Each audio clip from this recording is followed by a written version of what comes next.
Quand on parle de la tribulation qui viendra sur terre pendant le règne de l'Antéchrist, beaucoup de chrétiens pensent immédiatement au sujet du rapt. Le rapt est un événement apocalyptique où Jésus-Christ prend son Église. Cela suscite un grand débat au sein du christianisme, non pas sur le rapt en lui-même, mais sur le moment où il se produira.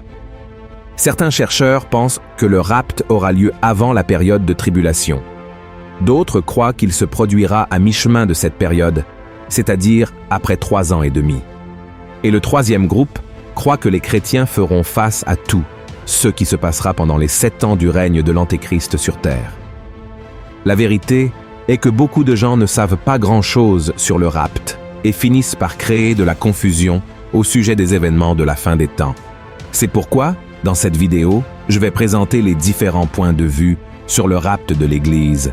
Et à la fin, je partagerai mon opinion sur ce sujet. D'accord? Mais avant de commencer, j'aimerais vous demander de laisser un pouce levé, de vous abonner à ma chaîne et d'activer la cloche pour recevoir les notifications de YouTube. Chaque fois que je publierai une nouvelle vidéo, j'ai partagé des vidéos avec des prières, des messages de foi, tout pour vous aider dans votre marche avec Dieu. Alors, venez marcher avec moi chaque jour, d'accord? Allons-y. La première vision est la vision pré-tribulationniste. Cette perspective de pensée croit que l'Église du Christ sera enlevée avant la grande tribulation. Pour ce groupe de chrétiens, dès que l'Antéchrist favorisera un grand accord de paix entre les 3 plus grandes religions du monde et deviendra l'homme le plus populaire de la planète, tous ceux qui ont remis leur vie à Christ et l'ont reconnu comme Seigneur et Sauveur seront soudainement enlevés au ciel et seront épargnés des souffrances à venir. Il existe plusieurs passages bibliques qui, selon ce groupe de personnes, pointent vers ce type de rapt. L'un des arguments les plus forts est que, tandis que les chapitres 1, 2 et 3 de l'Apocalypse mentionnent l'Église du Christ 19 fois, du chapitre 4 au 19, il n'en est plus question, mais traitent de la tribulation qui se déroulera ici sur terre. De plus, la promesse de Jésus faite à l'Église de Philadelphie est également l'une des bases de cette pensée. Lisez avec moi ce qui est écrit dans le chapitre 3 du livre de l'Apocalypse. « Parce que tu as gardé la parole de la persévérance en moi, je te garderai aussi à l'heure de la tentation qui va venir sur le monde entier, pour éprouver les habitants de la terre. » Observez que Jésus a dit « Je le garderai de l'heure de l'épreuve », et non pendant l'heure, c'est-à-dire pendant la tribulation. L'apôtre Paul a également des enseignements qui pointent vers ce rapt avant la grande tribulation. Au moins 2 fois, il en parle dans sa première lettre aux Thessaloniciens. La première fois se trouve au chapitre 1, verset 10, et la deuxième fois au chapitre 5, verset 9. Dans les 2 occasions, l'apôtre mentionne que Jésus nous délivrera de la colère à venir, car il ne souhaite pas que nous traversions ce moment si difficile, mais plutôt que nous soyons sauvés. L'apôtre Pierre a également montré que Dieu délivrera son peuple de cette période de jugement, tout comme il a délivré Noé du jour du déluge et Lot de la destruction de Sodome et Gomorrhe. Voyons ce qu'il a dit. « S'il n'a pas épargné l'ancien monde, mais s'il a sauvé Noé, lui 8e, ce prédicateur de la justice, lorsqu'il fit venir le déluge sur un monde d'impies, s'il a condamné à la destruction et réduit en cendres les villes de Sodome et de Gomorrhe, les donnant comme exemple aux impies à venir, et s'il a délivré le juste Lot, profondément attristé de la conduite de ces hommes, sans frein dans leur dissolution, car ce juste qui habitait au milieu d'eux tourmentait journellement son âme juste à cause de ce qu'il voyait et entendait de leurs œuvres criminelles. Le Seigneur s'est délivré de l'épreuve les hommes pieux et réservé les injustes pour être punis au jour du jugement. Un autre élément très important que les pré-tribulationnistes croient est que les Israélites ne font pas partie de l'Église du Christ, car ils ne le reconnaissent pas comme le Fils de Dieu. Par conséquent, ils traverseront la grande tribulation. Ceux qui resteront fidèles à Dieu et se livreront à Jésus seront persécutés, mais seront sauvés lorsque le Christ reviendra avec son Église.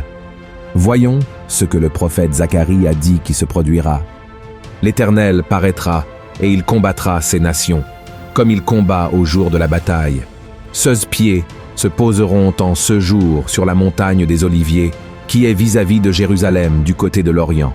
La montagne des Oliviers se fendra par le milieu, à l'Orient et à l'Occident, et il se formera une très grande vallée. Une moitié de la montagne reculera vers le septentrion, et une moitié vers le midi. Vous fuirez alors dans la vallée de mes montagnes, car la vallée des montagnes s'étendra jusqu'à Hadzel. Vous fuirez comme vous avez fui devant le tremblement de terre au temps d'Ozias, roi de Juda. Et l'Éternel, mon Dieu, viendra, et tous ses saints avec lui. Regardez ceci, frères et sœurs. Si tous les saints, c'est-à-dire les chrétiens, viennent avec Jésus pour sauver Israël et vaincre le mal, cela signifie que l'Église aura déjà été enlevée auparavant. La deuxième vision est la vision mésotribulationniste. Le mésotribulationniste soutient l'idée que l'Église passera par toute la tribulation de 7 ans, y compris la première moitié. L'argument principal est que l'Église doit être éprouvée et traverser les adversités pour montrer sa fidélité à Dieu. Cette vision trouve une base biblique dans différents passages qui parlent de l'Église faisant face à la tribulation avec les autres événements finaux. Tout comme les apôtres du passé, qui ont subi de terribles persécutions et n'ont pas renié leur foi, les mésotribulationnistes se basent sur 2 passages bibliques principaux. Le premier se trouve dans Matthieu, chapitre 24, qui dit « Et, parce que l'iniquité se sera accrue, la charité du plus grand nombre se refroidira, mais celui qui persévérera jusqu'à la fin sera sauvé. Cette bonne nouvelle du royaume sera prêchée dans le monde entier pour servir de témoignage à toutes les nations. Alors viendra la fin. C'est pourquoi, lorsque vous verrez l'abomination de la désolation, dont a parlé le prophète Daniel, établie en lieu saint, que celui qui lit fasse attention. Alors, que ceux qui seront en Judée fuient dans les montagnes, que celui qui sera sur le toit ne descende pas pour prendre ce qui est dans sa maison. » En citant ce passage biblique, les mésotribulationnistes comprennent que l'Église sera persécutée par l'Antéchrist. Cependant, nous devons comprendre que le chapitre de Matthieu 24, qui fait référence à la grande tribulation, s'applique principalement aux Juifs et non à l'Église. Le deuxième passage biblique sur lequel il se base se trouve dans l'Apocalypse, chapitre 11, versets 11 et 12, qui parle des 2 témoins. Lisons.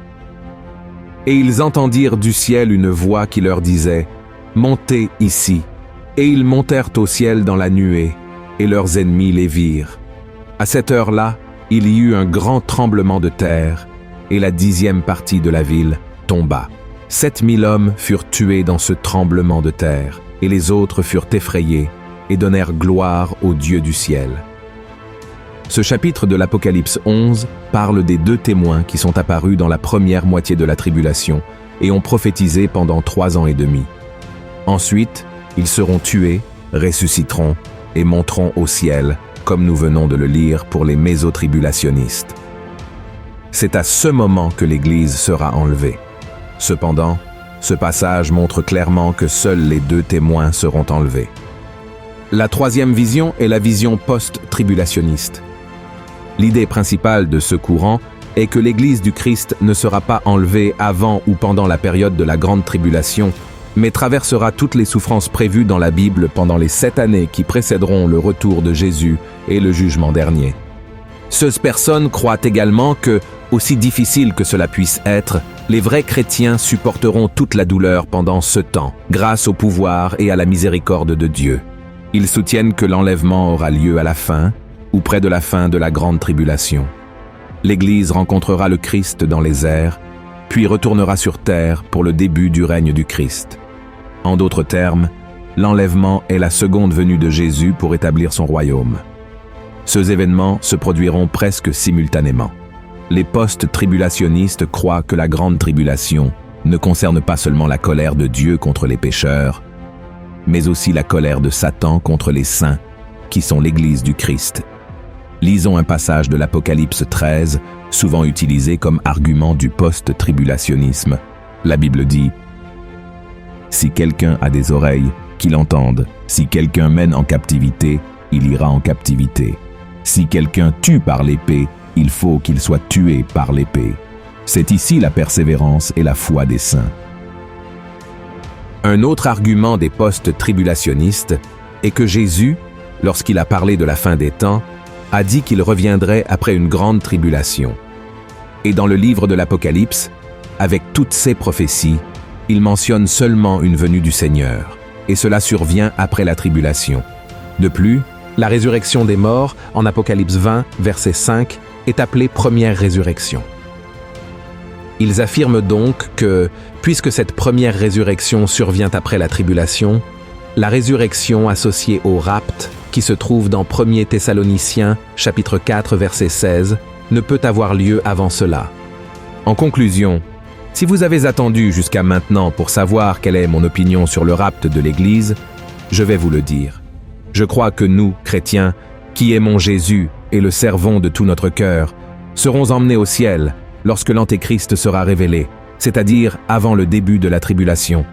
Je crois que nous ne passerons pas ces 7 années ici sur terre, car la Bible dit que celui qui est en Christ n'est pas sous condamnation et ne connaîtra jamais la colère de Dieu, mais sera dans la gloire avec notre Seigneur et Sauveur, qui a donné sa propre vie sur la croix pour nous libérer et nous sauver. Mais je respecte les deux autres courants et je crois que le focus du chrétien doit être de prêcher l'Évangile, de se soucier de son salut et de ne pas se quereller. La Bible dit que le retour de Jésus se fera avec puissance et grande gloire. Nous savons que lors de la première venue du Christ, il est venu de manière humble, a été rejeté et méprisé par les hommes. Mais un jour, il reviendra en tant que roi des rois et seigneur des seigneurs. Ce jour-là, le monde entier verra et saura qui est vraiment Jésus. Amen. C'est pourquoi, indépendamment de savoir si le rapt se produit avant, pendant ou après la grande tribulation, nous devons toujours être prêts chaque jour jusqu'à ce que vienne le moment où nous serons emmenés au ciel, où nous vivrons aux côtés du Père pour toute l'éternité. Amen. Si vous avez aimé ce message, partagez-le avec vos amis, votre famille et abonnez-vous à ma chaîne. Que Dieu vous bénisse.